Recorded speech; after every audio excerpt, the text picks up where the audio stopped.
The older cowboy turns to the younger one and says, "You see that? Just by putting his ear to the ground, he can hear what's coming from miles off."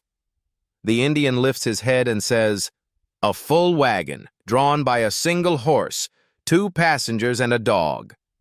The Indian puts his head back down and continues, "Heading east, about 3 miles away." The young cowboy exclaims, "That's amazing!" The Indian replies, "Yep, they ran me over a half hour ago." A very shy guy goes into a bar and sees a beautiful woman sitting there. After an hour of gathering up his courage, he finally goes over to her and asks, Would you mind if I chatted with you for a while?" She responds by yelling at the top of her lungs, "No, I won't sleep with you tonight." Everyone in the bar is now staring at them. Naturally, the guy is hopelessly and completely embarrassed, so he slinks back to his table. After a few minutes, the woman walks over to him and apologizes.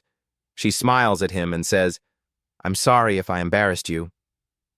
You see, I'm a graduate student in psychology and I'm studying how people respond to embarrassing situations." The man considers her apology for a moment, then responds at the top of his lungs, "What do you mean, 200? She's single, she's shapely, she's beautiful, and she lives right across the street. I can see her place from my kitchen window. I watched as she got home from work this evening. I was surprised when she walked across the street, up my driveway, and knocked on the door. I opened the door, she looked at me and said, 'I just got home, and I have this strong urge to have a good time, dance, get drunk, and have sex tonight. Are you doing anything?' I quickly replied, 'Nope, I'm free.' 'Great,' she said. 'Can you watch my dog?'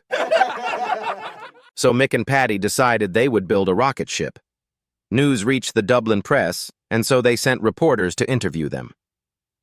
"Where are you flying to?" asked the reporters. The son replied, "Mick." "That's far too hot," said the next reporter. "Nah," says Patty, "we're going at night." A judge was interviewing a woman regarding her pending divorce and asked, "What are the grounds for your divorce?" She replied, "About 4 acres and a nice little home in the middle of the property with a stream running by."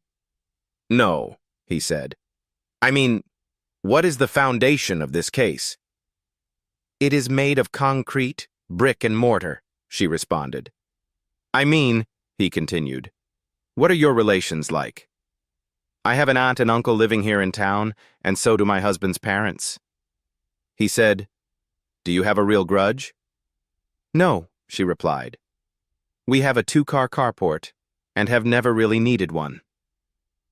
"Please," he tried again. "Is there any infidelity in your marriage?" "Yes. Both my son and daughter have stereo sets. We don't necessarily like the music, but the answer to your questions is yes." "Ma'am, does your husband ever beat you up?" "Yes," she responded. "About twice a week he gets up earlier than I do." Finally, in frustration, the judge asked, "Lady, why do you want a divorce?" "Oh, I don't want a divorce," she replied. "I've never wanted a divorce. My husband does. He said he can't communicate with me." An old man wrote a letter to his son, who was serving time behind bars. "Son, I'm getting too old to work the land alone. This year I don't think I'll be able to plant the vegetables. I just don't have the strength to dig the soil anymore. If only you were here." A few days later, the father received a surprising reply. "Dad, please don't touch the garden. That's where I hid something important before I got caught." Within 24 hours, local authorities showed up and dug up the entire field, searching high and low. But they found nothing. The next week, the father got another letter from his son. "Well, Dad, that's the best help I could give you from prison. Now the land is ready. Go ahead and plant the vegetables." Sometimes love looks like effort, and sometimes it looks like strategy. A guy sticks his head into a barber shop and asks, "Hey, buddy, how long before I can get a haircut?" The barber looks around the shop and says, "About 2 hours," and the guy leaves. A few days later, the same guy sticks his head in the door and asks, "How long before I can get a haircut?" Again, the barber looks around at shop full of customers and says, "About 2 hours." The guy leaves.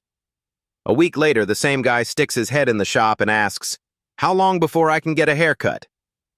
The barber looks around the shop and says, "About an hour and a half." The guy leaves. The barber looks over at a friend in the shop and says, "Hey, Joey, I'll give you a free cut if you follow that guy and see where he goes." In a little while, Joey comes back into the shop laughing hysterically.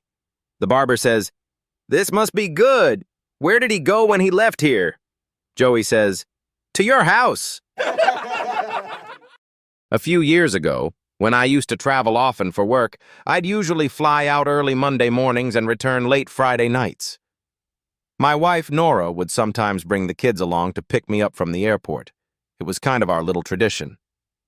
One weekend, I had a short 2-day trip, so I told Nora I'd just drive myself and leave the car at the airport. No big deal. When I got back, it was past midnight and pouring rain. I tiptoed into the house, soaked and exhausted, dreaming of my own bed. I crept into the bedroom, and there they were. My wife, our daughter Lily, 10, and our son Max, 4, all snuggled together like a human burrito. Apparently, the thunderstorm had scared them, and I lost my spot. Next morning, I gently explained to the kids that it's okay to sleep with Mom when there's a scary storm, but maybe save room for Dad when I'm coming home, okay? They nodded solemnly like they'd just signed a peace treaty. A few weeks later, I had another short trip. This time, Nora and the kids came to meet me at the arrivals gate, right as the plane landed. The terminal was packed, people everywhere waiting to welcome their loved ones. As I came out, little Max spotted me and ran full speed, yelling loud enough to wake up the entire airport. "Daddy! Guess what? Nobody slept with Mommy while you were gone this time!" Instant silence. People froze. Heads turned.